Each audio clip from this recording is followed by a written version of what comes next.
it's not really about being an actor. It's about a feeling I think we all share. It's about how life can always sometimes feel like one big audition. Mm-hmm. Right? We all have that. We're all constantly performing this public version of ourselves on LinkedIn or on social media. And so we're all performing this public version of ourselves that's really not who we are at all. We're all very chaotic and vulnerable and lost, and trying to work it out. And the show is about that feeling. And somebody once told me something, which is, that distance between your public and private self, that distance is how much shame you carry. That's true. That's true for me. And so I want to try and close the distance between that public and private self.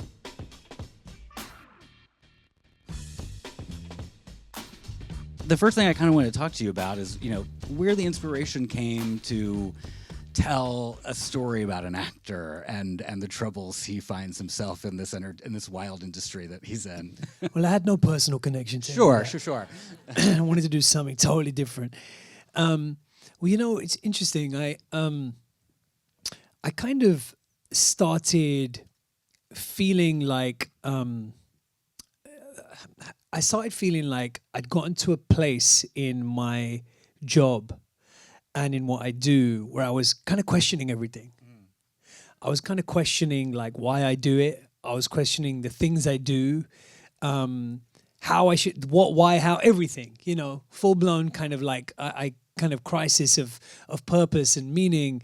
And the thing I really started to feel was that like, my whole life I thought acting was about putting on the mask to please other people. And I got to a point where I realized like, that ain't it. It's about taking the mask off to heal people.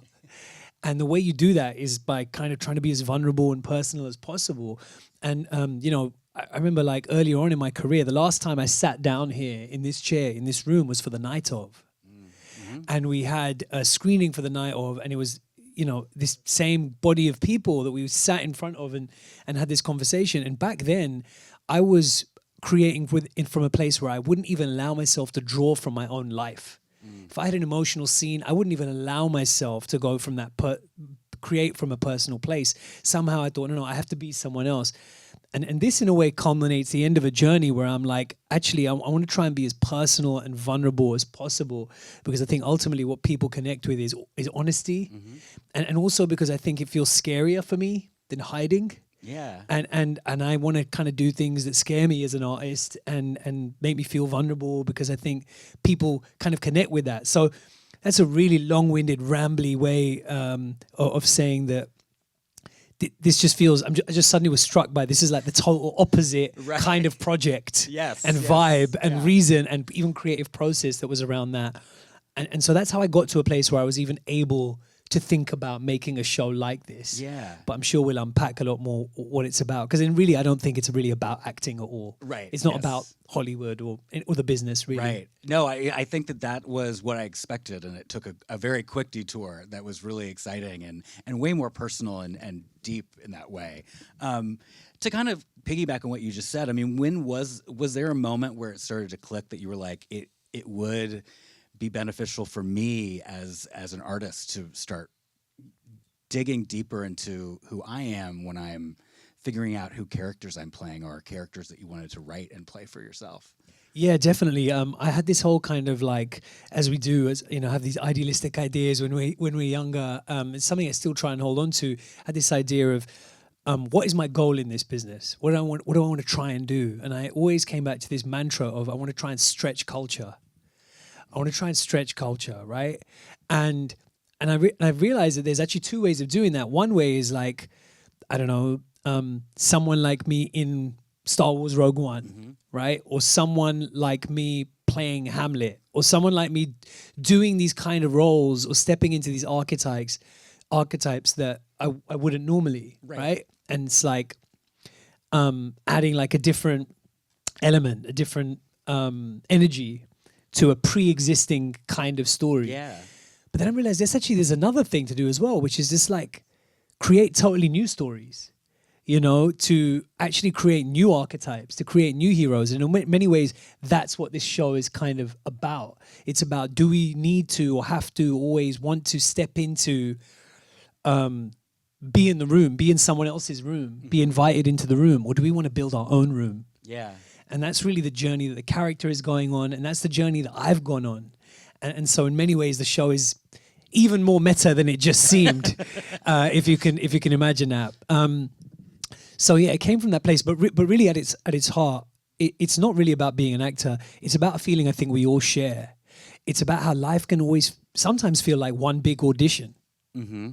Right? We all have that. We're all constantly performing this public version of ourselves on LinkedIn or on social media or on a Zoom call, right? Where we're all put together, but just out of frame is like, we're not wearing pants or whatever. It's like the house is a tip and you point towards the one bit of the wall that is. And so we're all performing this public version of ourselves that's really not who we are at all. We're all very chaotic and vulnerable and lost, and trying to work it out. But we're always auditioning. We're always having to pretend to be this other thing we think people want us to be.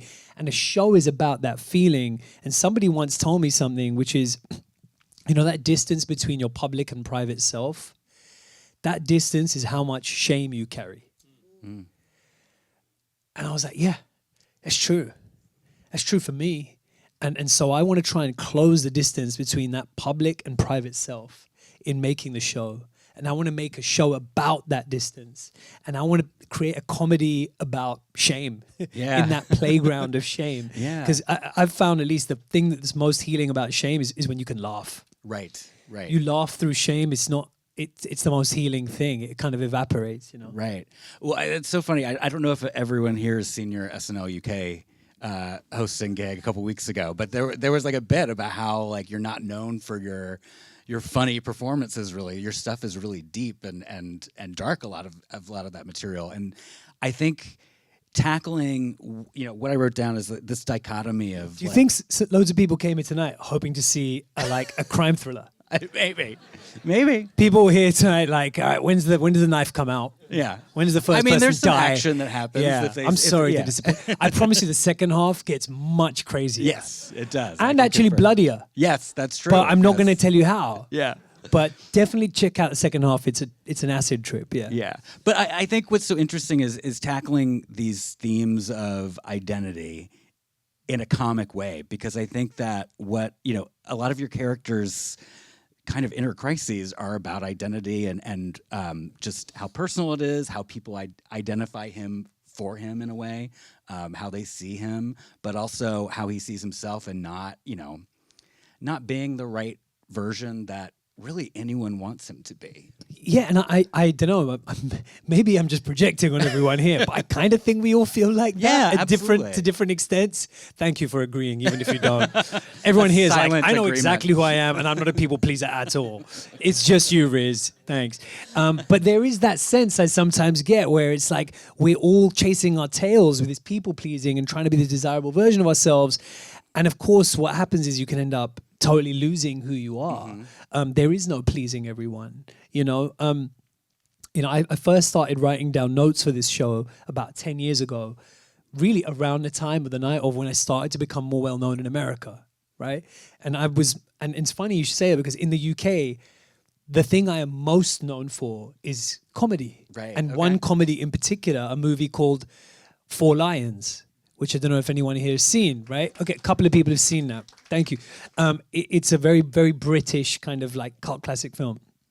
And I was very happy doing those independent films. And then this thing happened the night of. I honestly tell you, when somebody said that they're making a show on HBO, that they don't have a HBO in the UK. Only thing I knew about HBO is they do boxing. So I thought this boxing channel's trying to make a TV drama. I was like, it's going to suck, whatever. I'll audition. Oh, I'm doing it. I was clueless, honestly. I was in this totally indie comedy world or whatever. And I started to become more well known. And that gap between who I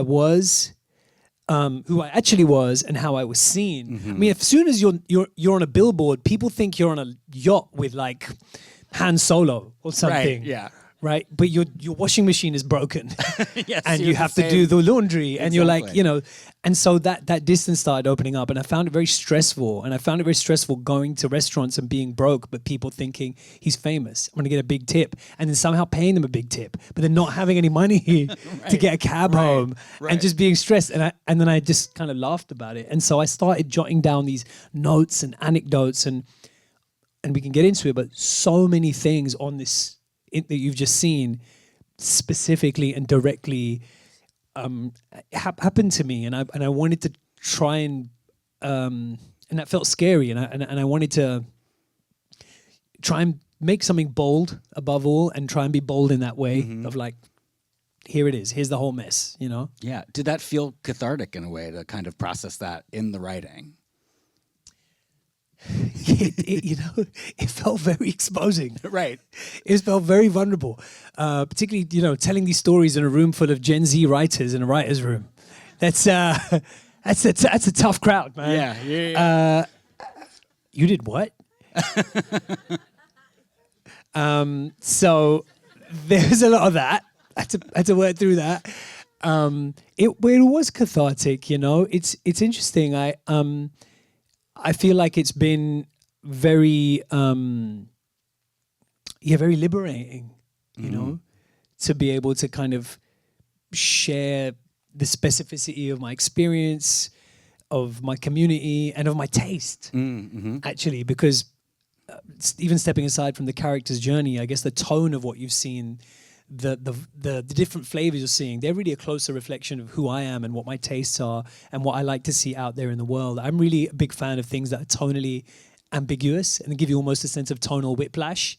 You go from heavily dramatic scenes next to slapstick, next to surreal comedy, and I'm a big fan of that kind of tonal push and pull. And as you continue to watch the show, I hope you do at home, you'll see that every episode almost takes place in its own genre. And so it feels really great to be able to kind of say, like, this is me, this is what I like, this is what I like to make. I hope it inspires other people to make things that are as you know, playful in that way and tonally. Absolutely. Well, yeah, you know, as I mentioned, you're not only acting, but you created, and you're an executive producer and a co-showrunner. So I imagine that, I mean, just showrunning itself is such a beast of a job. I'm very curious what it was like to kind of step into those new roles for you, because I know that you've directed and you've produced and written things before, but at this level, did it feel like a much bigger? Were the stakes higher for you in that way? And like, what was it like to kind of experience that version of the creative process? Yeah, I think the stakes felt high for a few different reasons. And they're all the reasons that I'm kind of actually proud of the show in the end, but there were things that terrified me. The stakes felt high because it was very personal. And potentially people would just go like, what is this? This is like such a self-indulgent load of nonsense and whatever. And maybe you do feel like that, but don't say so, please. Yes, please. Don't tell people that you think that. And so there was that. The personal side of it felt high stakes. The other thing that felt high stakes was this particular world has not really been on screen, I think, before. You know, if I may say so, I don't think it quite has. I've got at least one person here who is literally from Wembley who recognizes the locations in this show. Come on, be a bit more proud than that. Yeah. Come on. And who recognize it, you know, it's a very particular world and culture, you know, and it hasn't quite been on screen before. You know, we can talk more about that maybe later. But that felt high stakes. I was like, I felt I had that on my shoulders, and I wanted to get that right and be authentic. And it felt high stakes again because I was like, okay, the concept was this: the character's having an identity crisis. The show has to be having an identity crisis. Like, episode 1 needs to be like set up family drama. Episode 2 needs to be the Bond episode. Episode 3 needs to be the Bollywood soap opera. Right. Like, some of you may be familiar. It's similar, and I think in a telenovela culture as well, and in South America, Central America, and South Asia, you have these big soap operas. And what often happens is a big family event of some kind, the soap opera, and it always ends with someone getting slapped in the face. And it's the most undignified thing, and it's a scandalous moment. And I've grown up watching my mom watch those. And I always not to get my little therapy violin out, but I always feel like, why doesn't my mum want to watch my stuff? Right, yeah. She wants to watch these soap operas where someone always gets slapped at the end. And I was like, I'm going to fucking make one of those. I'm going to make one of those. And said, I'm going to do it, but I want that slap to really land when it lands. And so that's our homage to that genre. You'll see episode 4 is our Richard Linklater kind of, it's a couple, it's a one take walk and talk. Episode 5 is our spy thriller episode, and I won't tell you what 6 is. But I thought if the character's having an identity crisis, then genre-wise, tonally, the show has to be having an identity crisis. He's trying to work out where he belongs. What movie am I in? Right. What genre do I belong in? I've been asking myself that question my whole life. So many of us feel we don't fit in. So for all those reasons, it felt terrifying. Yeah. But I was lucky to be surrounded by people who are much smarter than me, extremely talented and patient to a saintly degree, you know, as we really tried to find this. And I don't think there was one decision in this that we didn't redo and go back. And we had tremendous resistance often. It was like, you can't, you're too far down. And I was like, it's not right. Right. We've got to go back. So I'm really thankful for the patience of my collaborators, you know. Absolutely. You know, one thing I loved about the 3rd episode, which again, that is a culture that is unfamiliar to me, but there was something so universally specific, which is that, you know, a child who wants to go into the arts and their parents are like, why would you do that? And then, you know, and then another character coming in, like basically look at your successful cousin, everything that they are not. Yeah. Is that something that was that, not to get too therapeutic here, but was that something that you had to like work through for a while? I mean, I know, I've met some people who are extremely, extremely successful in their fields, and they're like, yeah, my parents still wish I was a doctor. So, I mean. Yeah, it's funny. So when I did one of my first American movies called Nightcrawler, right? And that was a movie that, again, I found really inspiring in a strange way for this, because tonally it's like, is it a horror? Is it a comedy? Yeah. Like, what's happening? And so I'm a big fan of that kind of thing. As I said, I did that, came back to the UK, sat with my dad, sat in my childhood bedroom, I remember, looked up and I was like, I've made it. Yeah. I made it. Looking around at these posters on the wall, I'm going, wow, did a film with Jake Gyllenhaal. It's an American movie. I speak with an American accent in the movie. That's how I know it's a real movie. And I'm looking around and I'm feeling all happy. And my dad comes in with his hands behind his back and he smiles at me. And I smile at him and I'm like, finally, yeah, finally. And he comes and sits next to me and he goes, so you did this film? I was like, yeah, Dad, I did this film. And he goes, so now you can become a banker. You've gotten it out of your thing. system. Yeah, it's you know, it's time to move on from there. So there was some of that. There definitely was some of that. But I have to say, overall, I think their response was quite sane, you know, and rational. It's understandable. I mean, the odds, this thing's a lottery. Yeah. You know, there's so many talented people. You know, this town, it's like everywhere you look, there's a genius who hasn't had a break, you know, and there's so many talented people. And so I don't blame them. Yeah. And they've been very supportive now. And actually the most moving thing for me was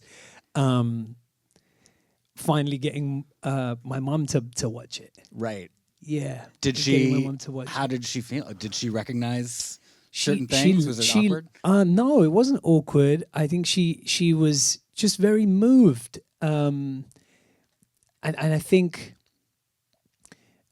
you know, I don't have anything clever to say other than that I found it moving and healing to be able to share this with them. Yeah. Right. You know, I want to ask about kind of assembling the cast and not just filling out the ensemble, but creating the family around your character and how important that was and what were the considerations that went into who you were thinking about, who you ended up with.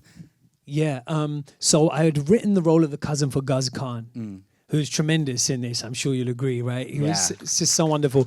And he wanted to be here himself, actually, but he had something come up on a personal matter. So he sends his regards and his apologies. But he's a stand-up comedian. He's somebody that I met. The story of how we meet is so crazy. When 20 years ago, I was a budding spoken word artist. And I turned up at Coventry University. Coventry is like the bombed out part of Detroit, okay? And I turned up there to do spoken word, okay? Unsurprisingly, there was nobody in the venue to watch me do spoken word. I don't know why they booked me to do spoken word there. And I started, with 10 minutes to go, I just was in desperation. I took to the streets with flyers and started stopping people on the street saying, hey man, I'm about to do some spoken word in there if you'd like to come on in. And it's the bombed out part of Detroit, so no one's walking around. And I see like a dark alley and I see some guys. I go, I'll go and fly these guys down a dark alley who, for legal reasons, let's say, are selling tulips. That's how Guz tells the story. They were selling tulips, fun, wonderful, colorful tulips. And I go down this dark alley with flyers and I go, how you doing, brothers? About to perform some spoken word in there if you like to come. And they're like in the middle of a transaction and they're like, what is this? And somehow they took pity on my desperation and we're like, shall we go? And go, fuck it, the brother looks desperate, man. Let's go in. And they went in and they watched me do this spoken word. And Guz says that was the first time he saw someone who looked like him doing something like that in a space like that. And he went, I'm going to do more of my stand-up comedy. 20 years later, he's one of the UK's most beloved stand-up comedians. He told me this story on set. And he was like, you don't remember the first time we met? I said, I remember 5 years ago. Da-da-da-da. He was like, nah, we met 20 years ago, bro. Wow. So it's crazy full circle moment there. I'm going to ramble because I love all these people, but Sheba Chadha played my mother in Hamlet, which is a film we just made. Thank you. Recently came out in the States. And she's just someone I just want to work with as much as I can. You know, she's one of those people who I'd kind of put up there with another person I've worked with who I've also just felt like, oh wow, you're like a mutant of acting. Like you've been touched by is Sandra Hüller. Oh yeah. Having worked with Sandra and Sheba, I put them both in this kind of unique category of people I've been around. I'm like, I don't know what that is, but there's something profound. And I'd sometimes actually approach her and say, how do you do it? When you get the script, what do you do? Like, do you read it and you do things? What do you do? She goes, yeah, I try and read the script if possible. It just comes so naturally to her. She's amazing. Sajid, who played my father, we wanted to make him a disapproving religious dad, right? I turn up on a Zoom call with him. First thing he says is he goes, Riz, you look like a geek. I was like, so he goes, you heard me? You look like a fucking dog. I was like, oh, nice to meet you too. And he goes, yes. Don't worry, I can tone down my charisma to be a father of a dork if I have to. Look, I haven't read your script, but where am I going to be staying? Is it going to be a nice hotel I'm going to be staying? I was like, this is the guy we need to rewrite the role. Zoom, yeah. We need to rewrite this role right now. And Asiya Shah is this beautiful spirit. She's such a particular energy. She's a rising young star, young actress. She's so one of the most stylish people I know. And so we built this family, and you know, the cliche is we did kind of become like a family, you know. So I have a lot of love for those people, and we were really blessed to have an amazing ensemble of people from shows that I love, like Fleabag. Yeah. You've got Sean in there from Fleabag. You've got Waruche Opia from I May Destroy You. You know, Rafe Spall, who's a kind of beloved British actor. Himesh. So yeah, Himesh. Yeah, of course, I don't want to mention Himesh. Yeah, okay, Sorry. Himesh. Sorry, we've just got this running joke, me and Himesh, where we always talk shit about each other as a continuation of the thing in the show. But now maybe it's become real. Yeah, I mean, maybe we do hate each other. I don't know. No, Himesh is so incredible, and he was such a sport for coming in. To do that. Yeah, and of course Sir Patrick Stewart, the voice. I mean, can you talk about? I mean, just that on a hands up if you level. thought that was someone doing an impression of Sir Patrick Stewart. Wow. Right? People always say that to me. They go, "Who'd you get to do the impression?" I'm like, "Read the credits, bro." I'm just as shocked as you are that he said yes to be in my show, but he did. Someone at his agency should be getting fired. Right. I don't know what to tell I'll you. do it. But he was like, I'll do it. I've got some time in between the Avengers thing. Yeah.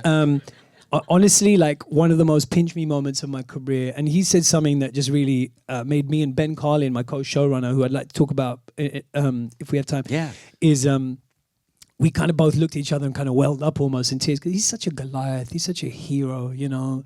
He's just a master of the craft. He's been doing this for like 60 years. He's 84 years old, and he's there doing a voiceover for a severed pig's head, playing my critical inner voice. and I'm explaining British slang and Urdu swear words to him. And he's saying, Ben Chode. Have I pronounced that correctly? Ben Chode? Sister fucker, you say. Ah, wonderful. Mama Ben Chode. Yeah, he's like doing I'm like, what the fuck is happening right now? He's so and he's so kind and so generous. And he said to me, I think is the greatest compliment for this show I could ever have anyone say, which is that he goes, I hadn't ever read anything like it. He goes, it just felt like very different. And he's read a lot of stuff. So or his agent who should be getting fired. Yes, exactly. Yeah. One of them has, yeah. And so that was like, I'm not gonna lie, that was a beautiful moment. Being able to work with him on this, and he is as generous and gifted and humble and gentlemanly as you'd imagine, you know. Yeah. So, Yeah. Before we wrap, like I would love to hear about the collaboration with your co-showrunner and so, how that started, how it went. Yes, so we were match made, you know, to be honest. Like, I knew I wanted to do this. I knew what I knew.